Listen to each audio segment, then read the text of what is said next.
There has never been a better time to be a young man. I'm not even joking. Like, I need you to think about wars, right?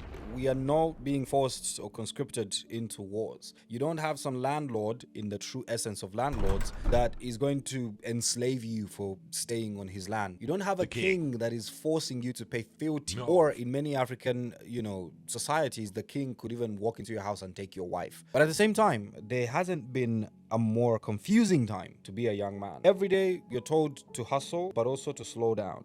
You're told to be vulnerable, but you're also told to be hardcore, to man up, to be ambitious, but also not too ambitious, to chase money, but somehow to pretend money doesn't matter. Everybody has advice. Nobody has wisdom for the young men. I see it a lot. I see this divide where on one hand, you have young men that have been pushed heavily into the manosphere, that they're just struggling how they're struggling, ignored by the world, silenced, told that it is bad just being a man. Just the way they are spoken of in the social media world, like as if they're these alien creatures, right? Many of them can't even express an opinion because the moment they do, someone in the comment will be like, of course, you are a man. That's what men would say. So those boys, those young men feel extremely disenfranchised. And of course, because of the side that they're on, there is always one scammer at the end of that rope standing next to his Bugatti telling them, I hear you. I have a solution. I have an answer. And on the other hand, you have the men that have been told the same, and they have been told, come over here and be vulnerable, soft, and express all your emotions. But then they've ended up losing their masculinity in the process. So many men that now stand in between of both of that, they stand confused with certain laws that they should have known that can help them navigate this life that they just don't have. So today, let us look at 6 of those universal laws that every young man should follow. Welcome to the Train of Thought podcast. And today we're going to talk about the 6 universal rules for every young man. Cue the intro.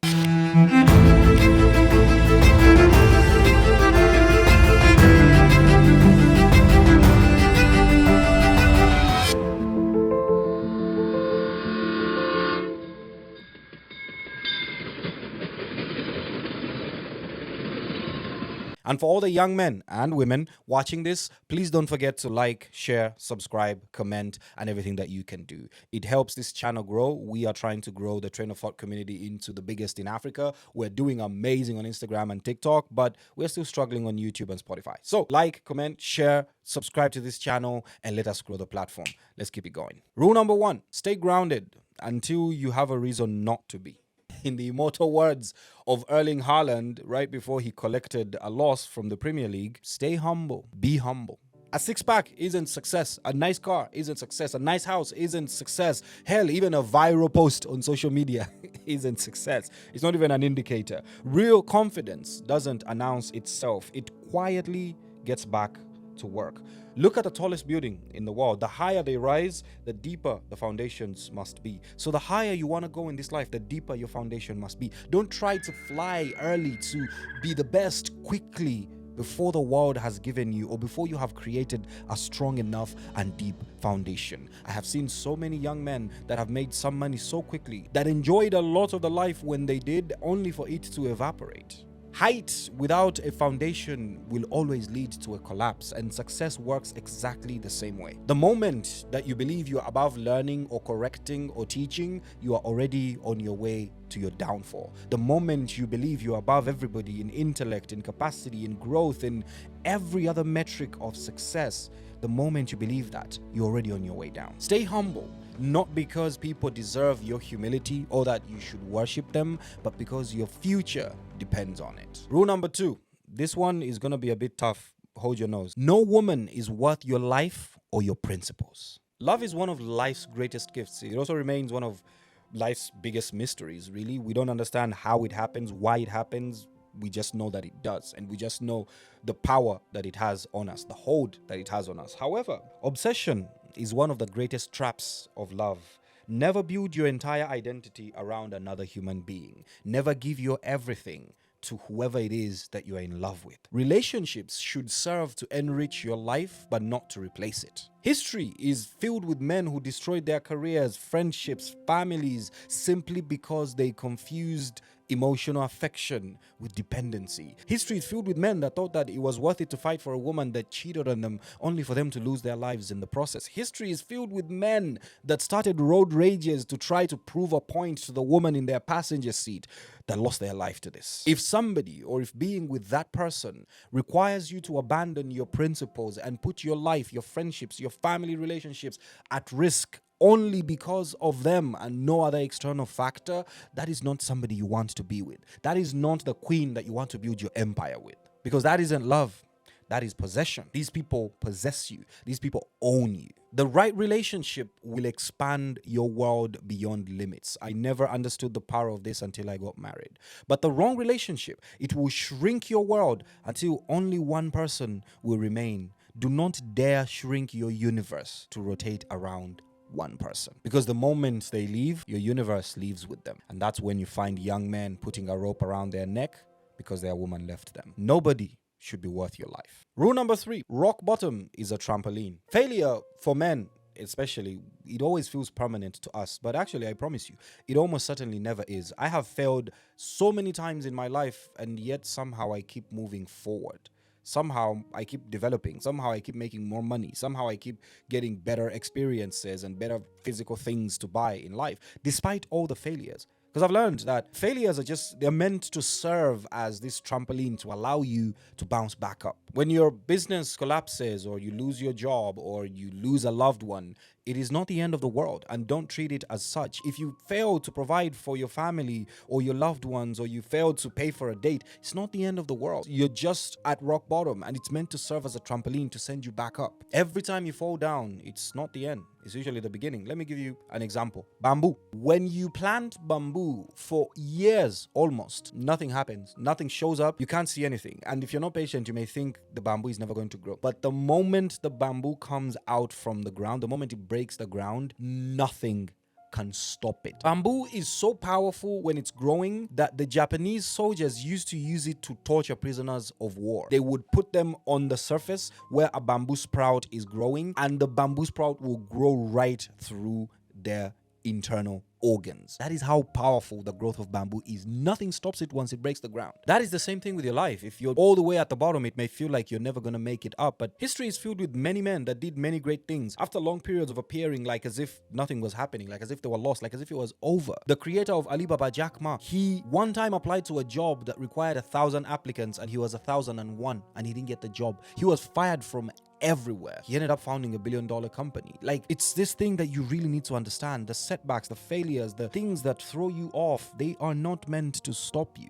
They are meant to push you further, but you need to reframe your mind and view them as such. You need to have the courage to keep moving. If you can't run, walk. If you can't walk, crawl on your knees. If you can't crawl on your knees, crawl on your belly like a snake. But whatever happens, you have to keep moving. And if you feel like crying, by all means cry. But cry as you move. Don't you dare cry sitting in one place. Rock bottom is a trampoline. It is not a wooden floor. Number 4, a man's beauty is how he dresses and how he addresses others. You see, looking sharp isn't vanity. It is, by the way, a sign of good manners and self-respect. Always have an ironed article of clothing in your house. Always have a good perfume stashed somewhere. Always have a nice shiny shoe kept somewhere at all times, because you never know when you're gonna have to meet somebody important. Never allow yourself to leave your home looking and feeling homeless. Never ever. Always look sharp, always feel sharp, and more importantly, treat people kindly. Treat people with respect. Treat people with accordance. From the movie The Kingsman, if you didn't watch it, that guy, I forget his name, I think his character's name was Harry. When he was defending Taron Egerton from the local hoodlums, he closed the bar door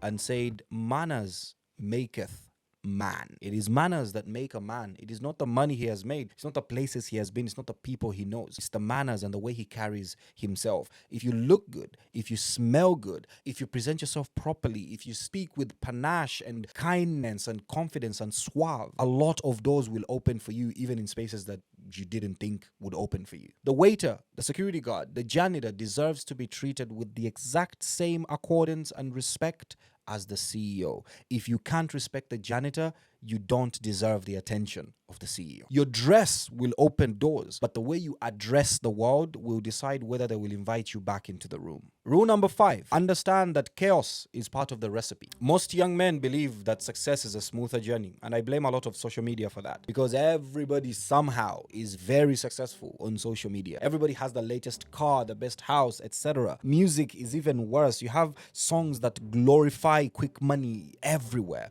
And young men believe that that is the formula, but in reality, it genuinely isn't. And for those that manage to succeed to get quick money, it never ends well. Look at the hush puppies. Look at those twins that were arrested in Dubai. Look at that guy that did the Malaysian Foreign Investment Fund or something. The guys that funded the Wolf of Wall Street. A lot of these guys, they made the quick money and it went as fast. Easy come, easy go. Every beautiful thing on this planet, every beautiful pursuit requires a lot of uncertainty.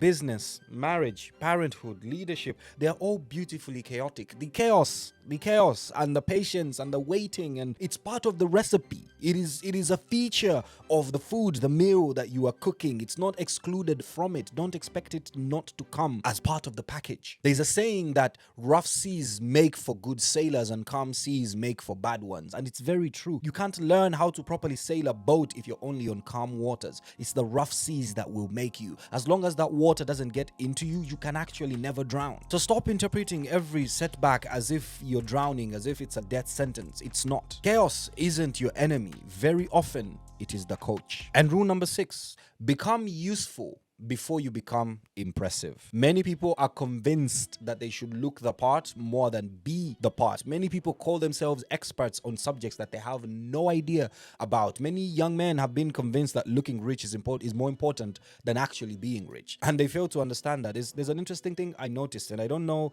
if it was a PR thing or it just so happened. Mark Zuckerberg never wore fashion designer clothes up until he was already a billionaire. It's just of recent that he started being a lot more fashionable. But before then, dude wore the exact same t-shirt. And of course, you can argue that those t-shirts are expensive. True. But he never made an effort to look rich. There's that meme that I saw of like 6 hands on the table, and they asked who's the richest, and then one of the hands had nothing, just a wedding ring, and there were others with like Richard Mille watches and stuff like that. You find that the guy that doesn't show off a lot, the guy that doesn't try to be impressive, is usually the more valuable one. So you must learn that. You must learn competence, you must learn skills, solve problems, build things, communicate clearly, lead people well, fix things that are broken, create value wherever you go. That is how the world is going to eventually notice you. The world will always notice useful people eventually, but it always forgets performative people. You can have 2 knives in your house. One is gold plated, one is your typical stainless steel knife. The gold plated one, it's beautiful, but it doesn't really cut very well. But the stainless steel knife, it slices through everything. I promise you, the stainless steel knife is the one that you're going to use every single day. And if you lose it or if it breaks, you're actually going to be in a lot of distress and discomfort than the golden one. Even if the golden one looks nice from a distance, always aim to be more useful than you are impressive to look at. If you watch a football match, it doesn't matter how many times you dribble. If you do not score, your dribbles were useless. They mean nothing. The difference between Lamine Yamal and Michael Olise is Lamine Yamal dribbles a lot, doesn't score or assist as much. Olise dribbles, but also scores and assists a bit more. So you see that one of them is a lot more impressive to look at, while the other is impressive, but also very, very functional. Become the second knife, not the first one. Because when push comes to shove, nobody looks for who looks the most impressive. They look for who actually has the most value. Always choose value over noise. Always choose substance over hype.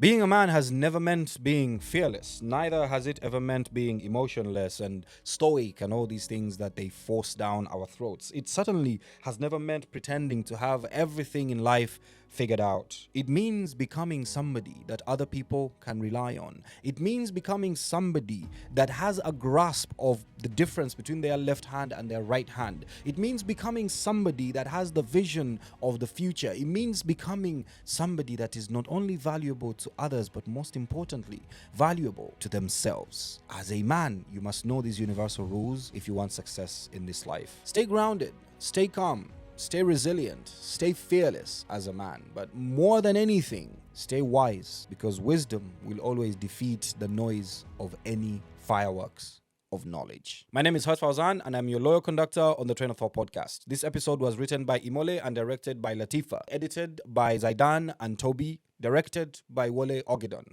with a big special thanks to the entire Train of Thought team. From all of us to you, I'll see you on the next train.